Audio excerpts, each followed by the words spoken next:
talk about your findings and your thoughts upon hearing this news tonight. It's a terrible tragedy. It's unthinkable that in France, that yet again this year they're having, such awful killings. Our report is focused on a toxic mix right now in France, that you have the highest population of Muslims in Europe, the highest populations of Jews, you have a far-right party on the rise, you have refugee crisis, you have a toxic mix, and we've been watching simmering violence and urging the U.S. government and France to work together to urgently address this problem from a human rights perspective. So, put another way, when people ask, why Paris? Why did this happen in France? What do you say? We say, unfortunately, these are trends that we've been watching. You have a Muslim community there that feels outside of French identity, that themselves are suffering hate crimes. You see anti-Semitism on the rise, and Jews in the past year have been leaving France in ever-growing numbers.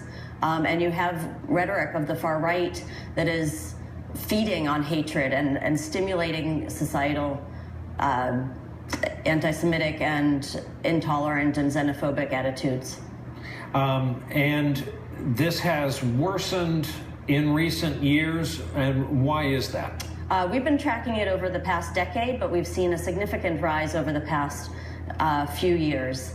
And it's, parallel to economic crisis, the refugee crisis, efforts at countering violent extremism, and within France too, there's it's called laïcité. It's their version of secularism that causes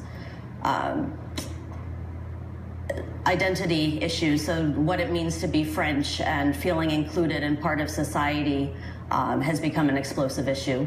What about in countries like Germany that have also stepped up during this refugee crisis, and they've been able to subsume, it's still going on, a huge population of people on the run? We're worried about Germany too. I mean, some of these trends and having influences coming from the far right, and as Germany is taking on growing numbers, Germany is a country we're worried about. But France, it's interesting that they haven't been taking refugees in the same numbers, and one of the reasons is the refugees believe it to be a climate that is hostile to refugees. And the one place where France is seeing a refugee crisis in Calais, it's because they're desperate to get out of France. What do you think it means for France? Obviously, here we are witnessing what has happened tonight, looking at this death toll, and we're talking to you about the report you've compiled. What worries you? It worries me that these trends are becoming more mainstream, that the far-right party is now 25% of the population in the 2014 election. So this is going from fringe elements, and it's becoming something that's gaining more societal traction, and that's worrying because it's becoming more entrenched.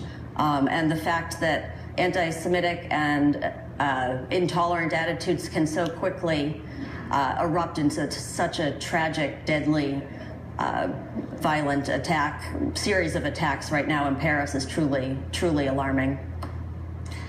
Well, thank you very much for sharing the result of all your work with us. I'm sure quite earlier than you thought you would be sharing it, but also you had reason to study this country in this circumstance for the last 10 years. Andrea Mitchell, it's all very troubling. It's very troubling, and the migration crisis, which is reaching a really critical stage